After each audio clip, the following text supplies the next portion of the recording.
हाय नमस्ते મારું નામ છે મલ્હાર ઠાકર સૌથી પહેલાં તો thank you so much for લવિંગ મી એઝ એન એક્ટર આટલો બધો પ્રેમ ખરેખર ગુજરાતી ફિલ્મે આપ્યો એના માટે થેન્ક યુ સો મચ અને ઘણા લોકો મને પ્રશ્નો પૂછે કે ભાઈ તું કેવી રીતે આમ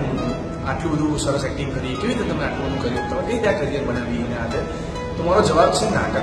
નાટકોએ મને આ લેવલ સુધી પહોંચાડ્યો છે બિકોઝ કે મેં સતત નાટકો કર્યા મુંબઈમાં મહેનત કરી અને નાટકોના પરિણામે પછી મને છેલ્લો દિવસ ફિલ્મ મળી એના પછી બીજી ફિલ્મ એના પછી ત્રીજી ફિલ્મ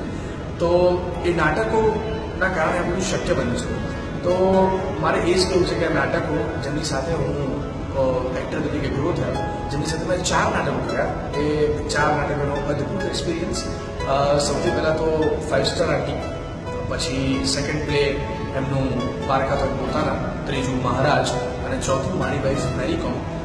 ચાર નાટકોએ સરસ મને એઝ એન એક્ટર ગ્રો કર્યો કારણ કે ડિરેક્ટર જાણે છે કે એક્ટરમાં કેટલી કાબિલિયત છે કેટલું કામ કરી શકે અને એઝ એન એક્ટર ખરેખર ગ્રો થવા માટે નાટકો કરવું બહુ જરૂરી હોય છે હું વર્ષોથી ઇન્ટરવ્યૂમાં એટલે છેલ્લા અમુક વખતથી ઇન્ટરવ્યૂમાં કહેતો આવ્યો છું અને ખાસ કરીને તમે બહુ જ બધા નાટકોના નામ સાંભળ્યા હશો કે જેલ જમી લો ગુજરાતી ભણેલા છો તો હિંમત રાખો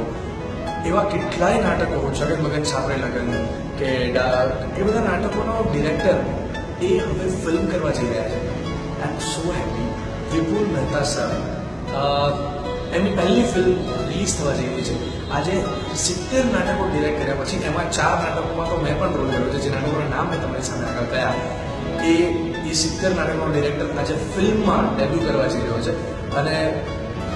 એઝ એન એક્ટર નાટકના કલાકાર તરીકે અને હવે ફિલ્મના કલાકાર તરીકે thank you so much sir કે તમે મને આટલો બધો